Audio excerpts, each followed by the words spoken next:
Right, exactly. Well, if we're going to shoot down some type of, university of whatever balloon or weather balloon from whatever National Weather Service, if we're going to be scared by these, why didn't we shoot down the original spy balloon, which we have now learned our air defensives were aware of when it launched from China and as it traveled across the ocean and then first into our territorial waters off Alaska and then over Alaska and then, swirled around again and then somehow dumped itself into the Idaho/Montana area.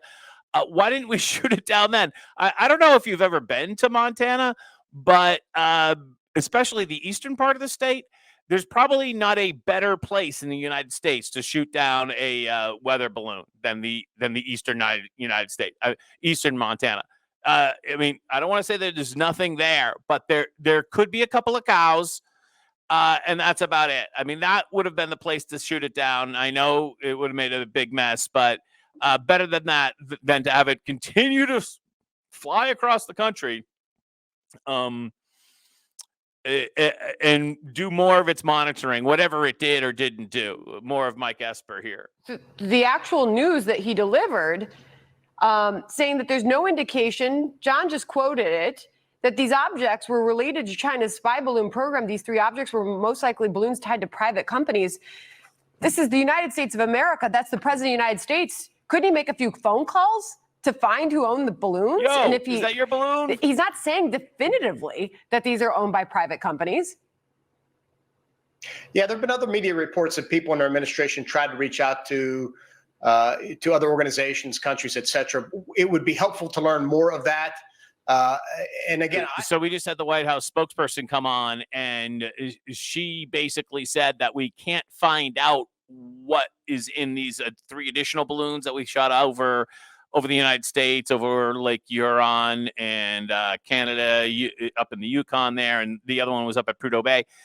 It's too cold. There's weather that is preventing us from retrieving these items. Oh, by the way, and if you haven't heard, it actually took 2 Sidewinder missiles to shoot down the one over Lake Huron. Nobody really knows where the second missile is. It's probably at the bottom of the lake. Kept. The president says, well, we took steps to limit its ability to gather information. I mean, I don't know how much you can speak to this because it may be classified, but can we jam a balloon like that from the ground by targeting with signals? Or would they have just covered up things that were on the ground and maybe moved the B-2s into hangars? We could do all those things, John. We have experience because we were under the open skies regime for a number of years, which, by the way, I would note that during the Trump administration, I pushed to get out of the open skies agreement because we felt that Russia was conducting unauthorized surveillance against our critical sites. And so we have some practice doing that.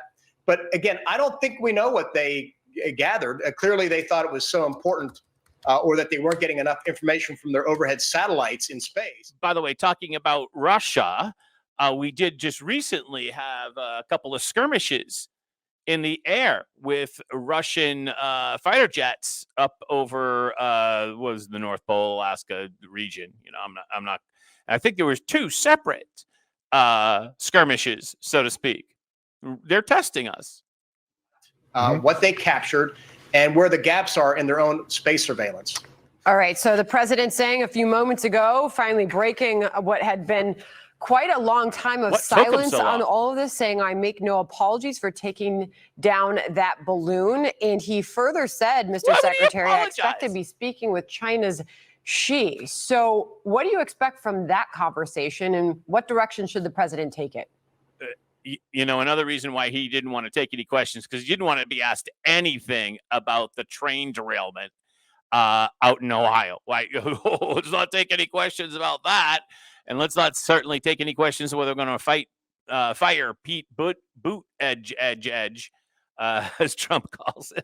All right. So what is clear here from what we've heard from Karine Jean-Pierre and now the president is that basically after shooting down the spy balloon that we let fly over the entire country and getting embarrassed about that, we then over the weekend decided to make ourselves look strong by shooting down a couple of weather balloons and or some other type of private sector / university / other government agency. And I don't mean CIA. I mean, I hope not. I mean, like National Weather Service balloons, just to make it look good, right? Exactly. And we probably won't be shooting any more of that down because it's too embarrassing. Let's